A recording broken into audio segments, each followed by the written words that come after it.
आजकल modern parenting का सबसे बड़ा मंत्र क्या बन गया है? वही बेस्ट फ्रेंड वाला।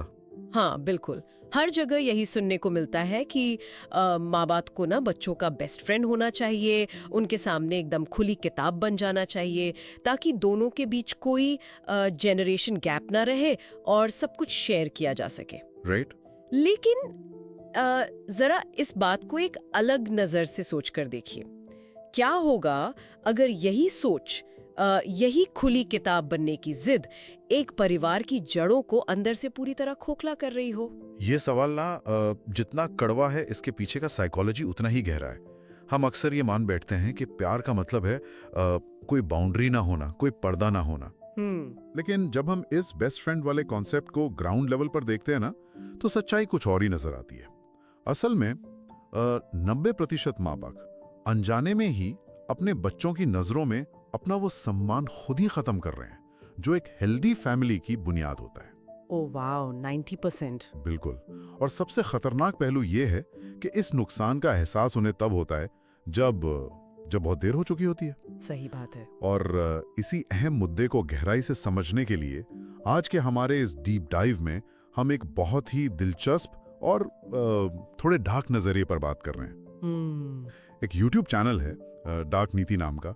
उन्होंने एक वीडियो में चाणक्य नीति के एंशिएंट रूल्स को आज की मॉडर्न पेरेंटिंग पर अप्लाई किया है और कुछ ऐसी बातें सामने रखी हैं जो सीधा दिल पर चोट करती हैं। हाँ, मैंने भी देखा है, वो बहुत आई ओपनिंग है ना? तो आज का हमारा मिशन वही है, ये समझना कि आखिर वो कौन से 5 फैमिली सीक्रेट्स हैं जिन्हें माँ बाप अक्सर प्यार या ऑनेस्टी के नाम पर एक्सपोज कर देते हैं। हम इस साइकोलॉजी को डिकोड करेंगे कि क्यों एक परिवार को एक ट्रांसपेरेंट शीशे के बजाय एक मजबूत छत की जरूरत होती है। एग्जैक्टली। तो चलिए इसी खुली किताब वाले ट्रैप से शुरुआत करते हैं। जब कोई अपने बच्चों से बहुत प्यार करता है ना, तो सब कुछ शेयर करना नेचुरल लगता है। मॉडर्न साइकोलॉजी भी तो यही कहती है कि बात करने से दूरियां मिटती हैं। फिर इसमें इतना बड़ा खतरा कहाँ से आ गया? देखिए, खतरा इस बात में नहीं है कि आप बात कर रहे हैं, खतरा उस इक्वालिटी के एहसास में है जो इस खुली किताब वाली अप्रोच से पैदा होता है। इक्वालिटी मतलब बराबरी में होती है। दोस्त वो होता है जिसके कंधे पर आप हाथ रख सकते हैं, जिसका मजाक उड़ा सकते हैं, और जिसको अक्सर हम ग्रांटेड भी ले लेते हैं। वही तो। लेकिन माँ बाप और बच्चे का रिश्ता उस तरह की बराबरी का नहीं होता। एक बच्चे को, खासकर जब वो बड़ा हो रहा हो, तो उसको एक दोस्त से ज्यादा एक मजबूत गाइड की जरूरत होती है, एक कंपस जो उसको डायरेक्शन दिखाए। ये तो कुछ वैसी ही बात हो गई जैसे मान लीजिए किसी ऑफिस में कोई बॉस अपने एम्प्लॉइज का जिगरी दोस्त बनने की कोशिश करे, वो उनके साथ पार्टी करे, अपनी सारी कमजोरियां बता दे। बिल्कुल सही एग्जाम्पल है ना? फिर जब कंपनी में कोई क्राइसिस आता है और उस बॉस को कोई स्ट्रिक्ट डिसीजन लेना होता है, तो कोई एम्प्लॉय उसकी बात को सीरियसली नहीं लेता, उसकी वो अथॉरिटी ही खत्म हो जाती है। क्या फैमिली में भी सेम डायनामिक काम करता है? ये बहुत ही बेहतरीन कंपैरिजन दिया आपने। फैमिली का स्ट्रक्चर भी एग्जैक्टली इसी साइकोलॉजी पर काम करता है। जब रिश्ते में पूरी तरह से बराबरी आ जाती है ना, तो डिसिप्लिन और रिस्पेक्ट की वो बाउंड्रीज धुंधली पड़ जाती हैं, जो मुश्किल वक्त में फैमिली को जोड़े रखती हैं। सोच के देखिए, अगर कोई इंसान एक खुली किताब बन गया, तो उसके आसपास के लोग उसको पूरी तरह डिकोड कर लेंगे। उसके अंदर कोई रहस्य या मिस्ट्री नहीं बचेगी। और ये ह्यूमन नेचर है कि जहां मिस्ट्री और बाउंड्रीज खत्म होती हैं, वहां से हम चीजों को टेकन फॉर ग्रांटेड लेना शुरू कर देते हैं। सही कहा।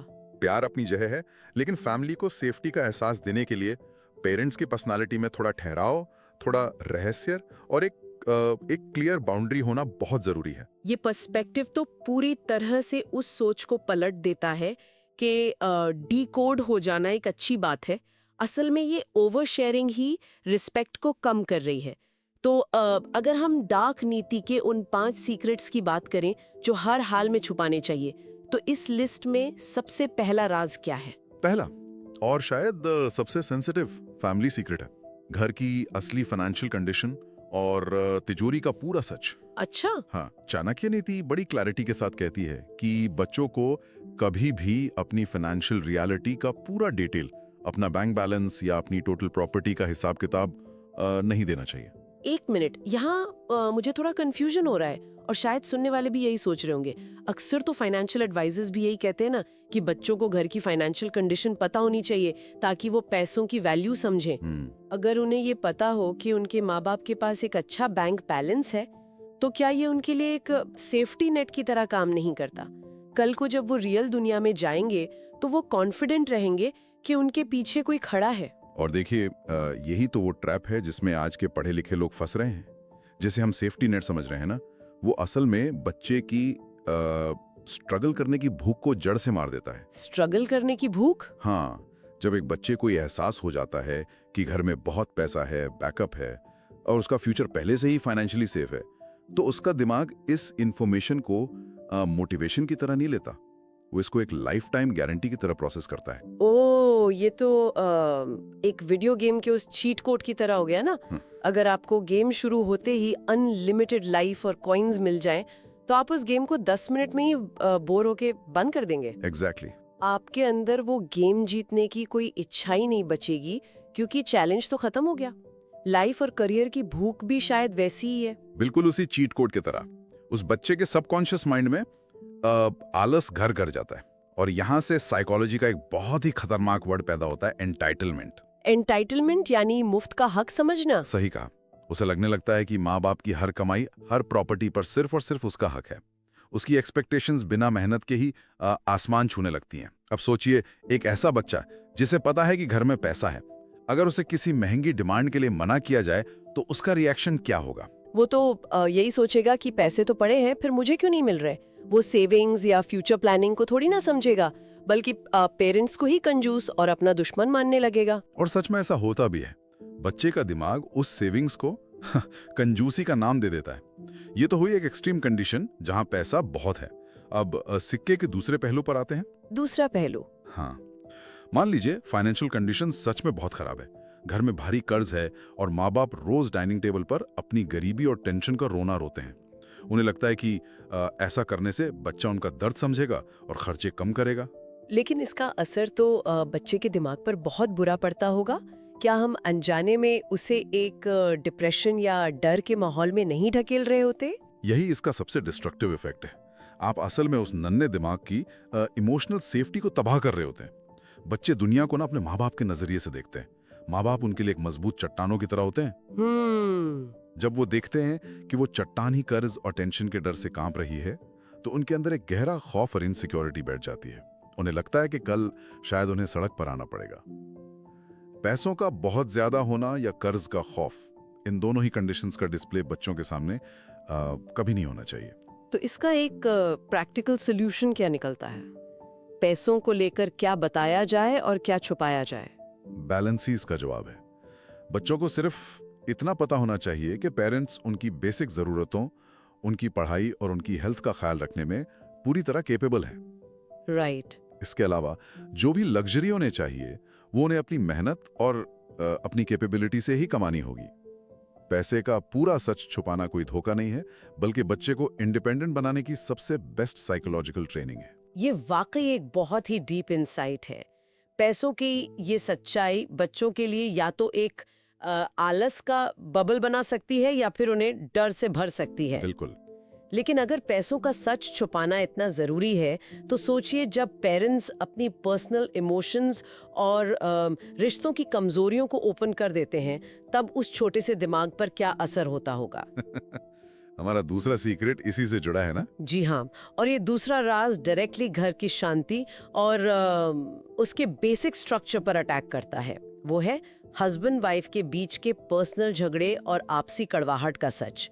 हम सभी जानते हैं कि ऐसा कोई घर नहीं जहां कभी बर्तन न खटके। हाँ, टेंशन होती है, झगड़े होते हैं। लेकिन प्रॉब्लम वहां शुरू होती है जब कोई एक अपनी भड़ास निकालने के लिए या खुद को सही साबित करने के लिए अपने ही बच्चों को एक इमोशनल डस्टबिन की तरह यूज करने लगता है। इमोशनल डस्टबिन, ये वर्ड सुनने में ही बहुत भारी और चुभने वाला है। मतलब जब एक माँ अपने बच्चे के सामने पिता के गुस्से या उसकी आदतों की बुराई करती है, या पिता बच्चे के सामने माँ को कोसता है। लेकिन लोग ऐसा करते क्यों हैं? क्या सिर्फ अपनी फ्रस्ट्रेशन कम करने के लिए? फ्रस्ट्रेशन कम करना एक वजह हो सकती है, लेकिन इसके पीछे एक और साइकोलॉजी काम करती है। इंसान चाहता है कि उस झगड़े में कोई उसके साइड में खड़ा हो। वो सोचता है कि बच्चा उसकी तकलीफ समझेगा और उसे सपोर्ट करेगा। लेकिन वो ये भूल जाते हैं कि एक बच्चे के लिए उसके पेरेंट्स दोनों ही सुपर हीरो की तरह होते हैं। जब आप एक दूसरे की कमियां, एक दूसरे के डार्क सीक्रेट्स बच्चे के सामने निकालते हैं, तो आप अनजाने में उस बच्चे को एक जज की कुर्सी पर बिठा देते हैं। अरे बाप रे! और एक बच्चे के लिए अपने ही माँ बाप को जज करना बहुत बड़ा मेंटल प्रेशर होगा। जी, उसे समझ ही नहीं आएगा कि वो किसका साथ दे, क्योंकि दोनों ही उसके लिए दुनिया है। यही इसका सबसे खतरनाक पॉइंट है। हम्म। और जिस दिन एक बच्चा अपने माँ बाप के आपसी रिश्तों का जज बन गया, समझ लीजिए उसी पल से पेरेंट वाली अथॉरिटी हमेशा के लिए खत्म हो गई। सही बात है। जब बच्चे रोज देखते हैं कि उनके पेरेंट्स आपस में एक दूसरे की जरा भी रिस्पेक्ट नहीं कर रहे हैं, तो वो उस सेफ फैमिली वाले कॉन्सेप्ट से ही भरोसा खो देते हैं। उन्हें लगता है कि जिस घर में वो रह रहे हैं वहीं टूटा हुआ है, और धीरे धीरे बिना एहसास हुए वो दोनों की ही रिस्पेक्ट करना छोड़ देते हैं। ये तो आगे चलकर और भी भयानक रूप ले सकता है। कल को जब वो बच्चा टीनेजर बनेगा और पेरेंट्स उसे कोई सही रास्ता दिखाना चाहेंगे या किसी गलत संगत से रोकना चाहेंगे, तो उसके पास तो पलट के काउंटर करने के लिए उनका ही कड़वा पास्ट होगा। वो साफ कह सकता है कि जो लोग खुद अपना रिश्ता नहीं संभाल पाए, वो मुझे क्या लाइफ सिखाएंगे। एग्जैक्टली यही डार्क नीति का सबसे बड़ा लेसन है। आपसी झगड़े चाहे कितने भी बड़े क्यों ना हो, बंद दरवाजों के पीछे ही सुलझने चाहिए। बच्चों के सामने हमेशा एक मजबूत और यूनाइटेड टीम की तरह आना चाहिए, जहां दोनों एक दूसरे के डिसीजंस की रिस्पेक्ट करते दिखें। आपसी झगड़ों को बेडरूम तक रखना समझ में आता है, लेकिन अगर हम पास्ट की बात करें तो वहां भी कई सीक्रेट्स दफन होते हैं। तीसरा राज शायद इसी बारे में है। आज के टाइम में ये बहुत कॉमन है कि पेरेंट्स अपनी जवानी की गलतियां, किसी पर गलत भरोसा करना या यहाँ तक कि कोई पुरानी बुरी आदत या अफेयर भी बच्चों को बता देते हैं। हाँ, इसके पीछे उनका लॉजिक होता है कि मैं अपने एक्सपीरियंस शेयर करूंगा तो मेरा बच्चा वो गलतियां नहीं दोहराएगा। इंटेंशन के लेवल पर देखा जाए तो ये बहुत ही अच्छी सोच है। हर इंसान चाहता है कि उसका बच्चा दुनिया के उन ठोकरों से बचे जो उसने खाई हैं। लेकिन साइकोलॉजी की दुनिया में इस ओवर शेयरिंग का असर उस कच्चे दिमाग पर बहुत ही अलग तरीके से होता है। ऐसे मैं इसको थोड़ा और समझना चाहूंगी। अगर मैंने बच्चे को बताया कि कॉलेज में मैंने कैसे एक गलत इंसान पर भरोसा करके अपना साल खराब किया था, तो क्या वो इससे ये नहीं सीखेगा कि दोस्तों को सोच समझकर चूज करना चाहिए? वो सीखेगा या नहीं ये तो बात की बात है, लेकिन सबसे पहले उसका वो इल्यूजन टूट जाता है जो उसने आपके लिए अपने दिमाग में बना रखा है। छोटे बच्चे अपने माँ बाप को एक आइडल मानते हैं। उनके लिए आप वो इंसान हैं जो हर काम परफेक्ट करता है, जो कभी गलत नहीं हो सकता। जब आप उन्हें डिटेल में बताते हैं कि आप भी भटके हुए थे, आपका कैरेक्टर भी वीक हुआ था या आपने भी बेवकूफियां की थी, तो आपके सर से वो सुपर हीरो या परफेक्ट होने का ताज हमेशा के लिए गिर जाता है। ओह, मतलब हम ऑनेस्टी के नाम पर अपनी ही वो इमेज खराब कर रहे हैं जो असल में हमें उन्हें डिसिप्लिन करने की पावर देती है। इसे इस तरह सोचकर देखिए, आप उनके लिए एक सुप्रीम गाइड से गिरकर सिर्फ एक आम भटके हुए इंसान रह जाते हैं। फ्यूचर में जब आप उन्हें किसी गलत रास्ते पर जाने से रोकेंगे तो उनके मन में रिस्पेक्ट वाली फीलिंग नहीं आएगी। उनके मन में पहला थॉट यही आएगा, तुमने खुद अपनी लाइफ में क्या क्या कांड किए हैं जो आज मुझे मोरालिटी सिखा रहे हो। वो आपके एडवाइस को आपकी ही गलतियों से कंपेयर करने लगेंगे। ये तो एकदम बुमरैंग जैसा हो गया ना कि पलट के खुद पे ही लग गया। लेकिन यहाँ एक बहुत बड़ा सवाल खड़ा होता है, अगर हम अपनी गलतियां नहीं बताएंगे तो क्या हम बच्चों से झूठ बोलें? क्या घर के अंदर खुद को एक भगवान या कोई अवतार साबित करने की एक्टिंग करते रहें? झूठ बोलने या एक्टिंग करने की कोई जरूरत नहीं है। देखिए, डार्क नीति ये नहीं कहती कि आप लाइफ के लेसन्स ना दें। सीख देना जरूरी है, लेकिन कंट्रोवर्शियल डिटेल्स के बिना। आप उन्हें अपनी गलतियों का एक समरी, एक निचोड़ दे सकते हैं। लाइफ में कई बार लोग गलत डिसीजंस लेते हैं, मैंने भी देखे हैं, और उससे ये नुकसान होता है। लेकिन उस इंसिडेंट की गहरी पर्सनल बातें और आपके उस वक्त के वीक कैरेक्टर की कहानी कभी उनके सामने नहीं आनी चाहिए। जिस दिन आपने अपने पास के डार्क सीक्रेट्स उनके सामने खोले, उन्होंने आपको जज करना शुरू कर दिया, और जो जज करता है वो कभी रिस्पेक्ट से आपकी बात नहीं मान सकता। तो क्योंकि ये एक ऐसी चीज है जिसे छुपाना एक आम इंसान के लिए ऑलमोस्ट इम्पॉसिबल है। बात हो रही है बहुत ज्यादा इमोशनल होना या लाचारी दिखाना। ये एक ऐसा इमोशनल ट्रैप है जिसमें अच्छे अच्छे समझदार माँ बाप अपनी ही फीलिंग्स के फ्लो में आकर फंस जाते हैं। जिंदगी कोई सीधी लाइन तो है नहीं। ऐसे फेज आते हैं जब इंसान अंदर से पूरी तरह टूट जाता है। सही बात है। बिजनेस में भारी लॉस हो गया हो, जॉब चली गई हो, या फ्यूचर का कोई बहुत बड़ा डर सता रहा हो। ऐसे में कई बार पेरेंट्स अपने बच्चों के सामने फूट फूट कर रो देते हैं और अपनी पूरी हेल्पलेसनेस उनके सामने रख देते हैं। यहाँ मुझे थोड़ा सा ऑब्जेक्शन है। माँ बाप भी तो इंसान है, कोई पत्थर की मूर्ति या रोबोट तो है नहीं। अगर इंसान टफ टाइम से गुजर रहा है और अपने ही घर में अपने ही बच्चों के सामने अपने डर या अपनी फीलिंग्स एक्सप्रेस नहीं कर पाए तो वो कहाँ जाएगा? अगर वो बच्चों के सामने रो देते हैं तो इसमें तो उनकी रियलिटी और ऑनेस्टी दिखती है। इससे तो बच्चे को पता चलेगा कि रियल लाइफ कितनी टफ होती है। इंसान होने के नाते फीलिंग्स का बाहर आना नेचुरल है, लेकिन जब हम इसके साइकोलॉजिकल असर को बच्चे के एंगल से देखते हैं ना, तो स्टोरी बहुत ही पेनफुल होती है। चाइल्ड साइकोलॉजी में इसके लिए एक बहुत ही स्पेसिफिक टर्म है, पेरेंटिफिकेशन। पेरेंटिफिकेशन। हाँ, जब माँ बाप अपनी इमोशनल हेल्पलेसनेस बच्चों पर डाल देते हैं तो ये कंडीशन बनती है। मैं इस पेरेंटिफिकेशन को थोड़ा और गहराई से समझना चाहूंगी। क्या इसका मतलब ये है कि एक 12 या 14 साल का बच्चा अचानक से एक 40 साल के इंसान की तरह टेंशन लेने लगता है? ये रियल लाइफ में कैसा दिखता है? ये बिल्कुल वैसा ही दिखता है। इसका सीधा मतलब है कि एक बच्चा टाइम से पहले ही मेंटली बड़ा हो जाता है। वो अपने पेरेंट्स की मेंटल टेंशन, उनके डिप्रेशन और उनके डर का बोझ अपने छोटे से कंधों पर उठाने लगता है। मान लीजिए पिता की जॉब चली गई है और वो बच्चों के सामने रो रहे हैं कि अब क्या होगा। वो बच्चा रात को सो नहीं पाएगा ये सोचकर कि कल स्कूल की फीस कैसे जाएगी या घर का राशन कैसे आएगा। जब एक छोटा बच्चा या टीनेजर देखता है कि जो दीवार उसे दुनिया की प्रॉब्लम से बचाती है वही दीवार रो रही है और कांप रही है, तो उसकी अपनी पूरी दुनिया की जो इमोशनल स्टेबिलिटी है वो हिल जाती है। ये तो सच में बहुत स्कैरी है। वो बच्चा अपनी एज एंजॉय करने के बजाय एक ऐसी प्रॉब्लम को सॉल्व करने का प्रेशर फील करने लगेगा जिसे सॉल्व करने की उसमें ना तो एज है ना क्षमता। बिल्कुल। और चाणक्य नीति में इस कंडीशन को समझाने के लिए बहुत ही सटीक और पावरफुल एग्जाम्पल दिया गया है।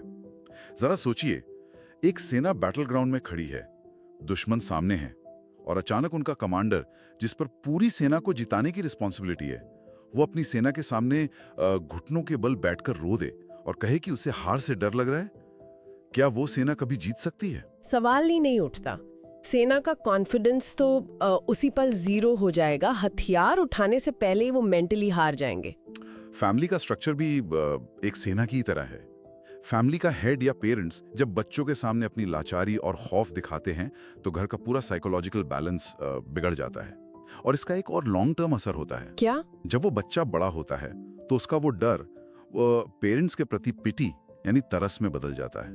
उसे माँ बाप पर तरस आने लगता है कि ये तो हमेशा से ही वीक और हेल्पलेस रहे। और याद रखिए, किसी भी रिश्ते में जहां तरस की एंट्री हो जाती है वहां से रिस्पेक्ट हमेशा के लिए एग्जिट कर जाती है। बहुत ही डीप बात कही आपने। तरस और रिस्पेक्ट कभी एक छत के नीचे नहीं रह सकते। लेकिन फिर इस प्रॉब्लम का सही सोल्यूशन क्या है? जब लाइफ सच में टफ चल रही हो तो दुख एक्सप्रेस करने का सही तरीका क्या होना चाहिए? बच्चों को अंधेरे में नहीं रखना है। उन्हें पता होना चाहिए कि पेरेंट्स भी इंसान हैं, वो भी थकते हैं, उन्हें भी प्रॉब्लम्स होती हैं। लेकिन दुख या चैलेंज को सामने रखने का तरीका ऐसा होना चाहिए जिसमें डर ना हो बल्कि एक कॉन्फिडेंस हो। जैसे कि आप डाइनिंग टेबल पर कह सकते हैं, आज का दिन हमारी फैमिली के लिए बहुत मुश्किल था। हमारे सामने एक बड़ी फाइनेंशियल प्रॉब्लम है, लेकिन हम सब मिलकर इसे हैंडल कर लेंगे। आपके आंसू आपके बेडरूम के बंद दरवाजे तक ही रहने चाहिए। बच्चों के सामने आपके चेहरे पर एक ठहराव, एक रेजिलियंस होना चाहिए, ताकि बच्चे को ये ट्रस्ट रहे कि चाहे आसमानी क्यों ना टूट पड़े, मेरे माँ बाप इस सिचुएशन को संभाल लेंगे। यही ठहराव उन्हें आगे चलकर अपनी लाइफ की प्रॉब्लम्स से लड़ने का हौसला देता है। कमाल का एनालिसिस है। मतलब हमारी एक छोटी सी इमोशनल मिस्टेक या हमारा एक पैनिक अटैक बच्चे के पूरे फ्यूचर का कॉन्फिडेंस और हमारे लिए उसका रिस्पेक्ट तय कर सकता है। अब हम इस डिस्कशन के 5वें और आखिरी राज पर आते हैं। और सच बताऊं, जब मैंने पहली बार इस बारे में पढ़ा ना, तो मुझे ये सबसे ज्यादा अजीब और शॉकिंग लगा। बात हो रही है दूसरों की मदद करना और दान पुण्य करने की। हम तो सदियों से यही मानते आए हैं कि दान करना, दूसरों की हेल्प करना महानता है। फिर घर के बाहर किए गए दान या रिलेटिव्स की फाइनेंशियल हेल्प को अपने ही बच्चों से क्यों छुपाना चाहिए? क्योंकि ये एक ऐसा मीठा जहर है जिसे हम महानता और संस्कार के नाम पर अपने ही घर में घोल देते हैं। अक्सर ऐसा होता है कि पेरेंट्स किसी बाहर वाले की मदद करते हैं और फिर डाइनिंग टेबल पर या रिलेटिव्स के बीच बड़े प्राउड से उसका जिक्र करते हैं। हाँ, अक्सर देखा गया है ये। कहानियां सुनेंगे तो वो भी काइंड बनेंगे, ह्यूमैनिटी सीखेंगे और हेल्प करने का इम्पोर्टेंस समझेंगे। देखिए, पेरेंट्स की इंटेंशन यहाँ बिल्कुल साफ होती है, लेकिन यहाँ पर साइकोलॉजी एक अलग ही स्टोरी बताती है। एक कच्चे दिमाग को बच्चा जो अभी दुनिया की कॉम्प्लेक्सिटीज को नहीं समझता, वो इस इंफॉर्मेशन को ह्यूमैनिटी की तरह प्रोसेस नहीं करता। वो इसे एंटाइटलमेंट और लालच के नजरिए से देखता है। एक मिनट, ये बात मेरे गले नहीं उतर रही। कोई बच्चा अपने पेरेंट्स के अच्छे काम को लालच के नजरिए से कैसे देख सकता है? क्योंकि बच्चे की दुनिया अभी सिर्फ अपनी जरूरतों तक लिमिटेड है। उसका सबकॉन्शियस माइंड तुरंत एक कैलकुलेशन करता है। वो हिसाब लगाता है कि अगर इन लोगों के पास बाहर वालों पर लुटाने के लिए, दोस्तों को देने के लिए इतना पैसा है, तो फिर मेरी डिमांड्स पूरी करने में इन्हें क्या प्रॉब्लम है? अच्छा। अब सोचिए, जब वही बच्चा आपसे कोई महंगा लैपटॉप या कोई गैजेट मांगता है और आप उसे पैसे बचाने का ज्ञान देते हैं, तो उसके मन में क्या चलेगा? वो यही सोचेगा कि जब रिलेटिव्स को बांटना था, अपनी तारीफ सुननी थी, तब तो बहुत पैसा था, मेरे लिए ये कंजूस हो गए हैं। ओह, मतलब वो उस दान को ह्यूमैनिटी नहीं बल्कि अपनी ही प्रॉपर्टी या अपने हक की चोरी की तरह देखने लगता है। उसे लगता है कि उसके हिस्से की खुशी किसी और को दी जा रही है। सटीक एनालिसिस। चाणक्य नीति बड़ी क्लैरिटी से कहती है कि अपनी कैपेसिटी, अपने दान और हेल्प का शो ऑफ अपने ही घर में अपने बच्चों के सामने नहीं करना चाहिए। इससे बच्चों के मन में बाहरी लोगों के लिए जेलसी और पेरेंट्स के खिलाफ रिबेलियन पैदा होता है। उन्हें लगने लगता है कि बाहर वाले या रिलेटिव्स उनके सीधे साधे पेरेंट्स को इमोशनली ब्लैकमेल करके लूट रहे हैं। और इसका फाइनल रिजल्ट ये होता है कि बड़ा होकर वो बच्चा आपके ही पैसों का हिसाब मांगने लगता है, आपके सोशल कामों पर रिस्ट्रिक्शंस लगाने लगता है। तो फिर यहाँ एक बहुत बड़ा मॉरल इशू आ जाता है। अगर हम अपने बड़े चैरिटी वाले काम छुपा लें, तो बच्चों को दान करना और ह्यूमैनिटी का लेसन कैसे सिखाएं? इसका बहुत ही सिंपल और इफेक्टिव तरीका है। उन्हें उनकी अपनी पॉकेट मनी से दान करना सिखाइए। उन्हें छोटे छोटे कामों में इन्वॉल्व कीजिए जहां वो अपनी मेहनत से किसी की मदद करें। राइट। लेकिन आपकी अपनी जो बड़ी इनकम है, आपके जो बड़े फाइनेंशियल डिसीजंस या सीक्रेट चैरिटीज हैं, वो पूरी तरह से पर्दे के पीछे होने चाहिए। कहावत भी है ना कि दाएं हाथ से किया दान बाएं हाथ को भी नहीं पता चलना चाहिए। तो फिर बच्चों के कच्चे दिमाग पर उसका बोझ क्यों डालना? सही बात है। ये पांचों राज तो वाकई मॉडर्न पेरेंटिंग के उन सभी क्लेम्स की धज्जियां उड़ा देते हैं जो हमें खुली किताब बनने को कहते हैं। अगर हम इस पूरे डिस्कशन को रैप अप करें तो हमने देखा कि पैसे का पूरा सच जो उन्हें आलसी बना सकता है, बेडरूम के झगड़े जो उन्हें जज बना देते हैं, पास्ट की गलतियां जो आपका सुपर हीरो का ताज गिरा देती हैं, बहुत ज़्यादा इमोशनल होना जो उन्हें टाइम से पहले बड़ा कर देता है, और सीक्रेट चैरिटी जो उनके मन में जेलसी भर देता है। बिल्कुल। ये वो 5 पिलर्स हैं जो एक फैमिली को ट्रांसपेरेंट और खोखला शीशा बनने से रोककर एक मजबूत और सेफ छत में बदल देते हैं। और इस पूरी डिस्कशन का मेन पॉइंट यही है कि एक खुशहाल और मजबूत फैमिली सिर्फ बहुत ज्यादा प्यार से नहीं चलती, बल्कि एक बहुत ही परफेक्ट बैलेंस से चलती है। एक ऐसा बैलेंस जहां प्यार की कोई कमी ना हो, लेकिन रिस्पेक्ट और बाउंड्रीज की क्लियर लाइंस भी खींची हो। पेरेंट्स को ये गहराई से समझना होगा कि प्यार करने का मतलब अपनी रिस्पेक्ट और अपने रहस्य खोना नहीं है। जो इंसान पूरी तरह से डीकोड हो जाता है, जिसकी कोई बाउंड्रीज नहीं होती, दुनिया और यहाँ तक कि अपने ही लोग अक्सर उसे हल्के में लेने लगते हैं। सच में ये डिस्कशन हमें रुक कर सोचने पर मजबूर करता है कि अक्सर हमारी सबसे अच्छी और ऑनेस्ट इंटेंशन भी अगर गलत तरीके से या गलत टाइम पर प्रेजेंट की जाए तो उसके कितने डिस्ट्रक्टिव रिजल्ट्स हो सकते हैं। आज के इस टाइम में जहाँ हर कोई बिना फिल्टर के सब कुछ बोल देने को ही ऑनेस्टी मानता है, ये डीप डाइव एक बहुत ही ज़रूरी वेकअप कॉल है। इस इंफॉर्मेशन का इम्पोर्टेंस इसलिए भी है क्योंकि फैमिली की सेफ्टी की सबसे बड़ी ढाल यही बाउंड्रीज होती हैं। जब लोग अपनी फीलिंग्स, अपनी कमजोरियों और फैमिली सीक्रेट्स पर एक हेल्दी कंट्रोल रखना सीख जाते हैं, तभी उनकी फैमिली उनके सम्मान के अंडर और एक सच्ची साइकोलॉजिकल सेफ्टी के बीच फलते फूलते हैं। बहुत ही गहरी और आंखें खोल देने वाली चर्चा रही आज की। इस इंटरेस्टिंग एनालिसिस को रैप अप करते हुए ऐसे में ये सवाल उठना नेचुरल है जो मैं सभी सुनने वालों के सोचने के लिए छोड़ना चाहूँगी। आज के इस डिजिटल एज में जहाँ सोशल मीडिया की वॉल्स से लेकर रियल लाइफ के रिश्तों तक हर चीज़ को ओवर शेयर करने का एक ट्रेंड सा बन गया है, क्या अपनी और अपनी फैमिली की प्रिवेसी और कुछ चीज़ों को हमेशा के लिए रहस्य बनाए रखना ही सच्चे रिश्तों और उनके सम्मान को बचाने का आखिरी और सबसे पावरफुल हथियार बचा है? इस पर विचार जरूर कीजिएगा। मिलेंगे अगली बार एक और ऐसी ही गहरी चर्चा के साथ।